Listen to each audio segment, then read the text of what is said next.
What's up, Comic Book Nation? This is Russ Burlingame. We are here live at San Diego Comic-Con 2018, and I'm with the cast of Preacher.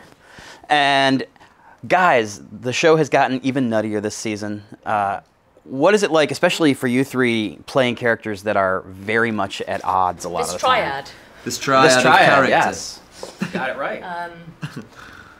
What's it like? It's triadic. I think Sam's made an effort actually this season to. You've actually Finally. made an effort. He's pulled his finger out. Every season. Sam's made an effort this season. Season 3. No, I think playing less golf. There you go.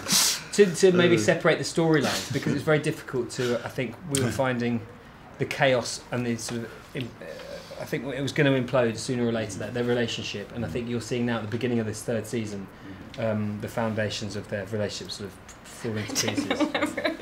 You don't know what to do. Should I be like there? There. Will Ferrell's character in Talladega very deep Nights. couch. Should I go deep? His hands. It's a I'll just deep go couch. It's not serving. Do you want to go back? Go deep. I want to do this. I'm great. Go back. That. I feel like in the to that point, I feel like in the comics, this didn't fall apart completely till much closer to the end.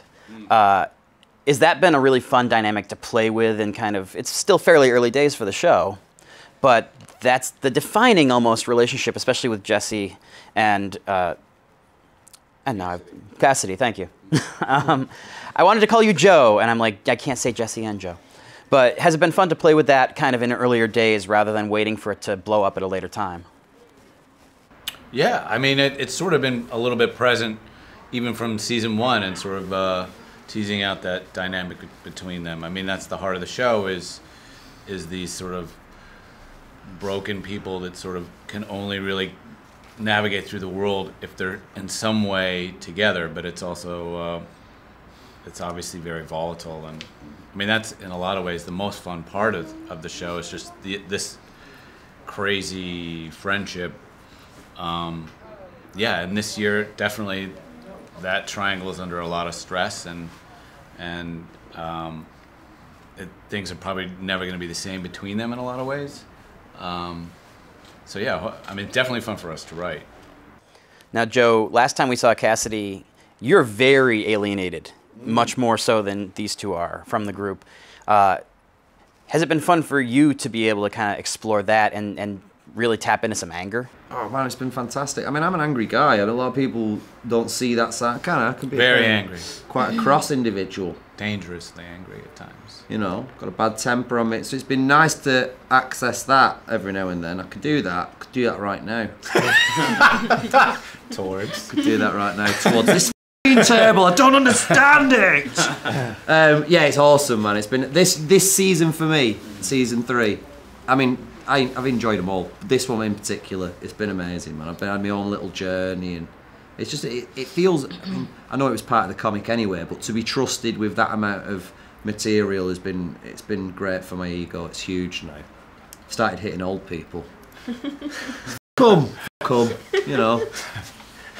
Coughing dodgers. For Tulip, in a lot of ways, your character has been the glue that holds the group together. As it's falling apart, how does that change the way you play her? Do you think? Well, I mean, everybody looks to you because everybody wants you, and so I feel like a lot of the time that's the thing that keeps the trio or the triad in place. As that's starting to fall apart, does that change at all the way that you play the character? I never thought about it as that, and I don't think she does either. But I think this is I think she cherishes this relationship, this relationship between the two of them, because I think this is her family, and I think that what she's actually doing is, as much, I don't think she really genuinely has had any interest in finding God. I think what she was looking for was to create a concrete family, which she's never had, and we see that kind of aspect of her needs when she has the purgatory scene. And what she's striving for is to maintain this family, and I think that's what we saw in the most recent episode. Is what it's so heartbreaking for her that, and it's inconvenient that Cassidy has these feelings for her, because it's ruining this kind of setup that she relies on. And I think that's why it's so hard for her to sort of talk to him about it. It's a bloody good analogy, that, yeah. Because it's sort of it's it's undermining what she had in store for their relationship. It needs to stay as it is, and if it changes, then it changes this family, and this is the only family that she really knows, and it will undermine that, and that's scary for her, I think. Now, for you, Dominic, Jesse he's a fairly single-minded character, but the nature of the world is that you're being pulled in a lot of directions. Has it been difficult to kind of focus on the side stuff with Grandma and focus on the stuff with the relationships when Jesse still, at his heart, has a forward momentum that he wants in the mission?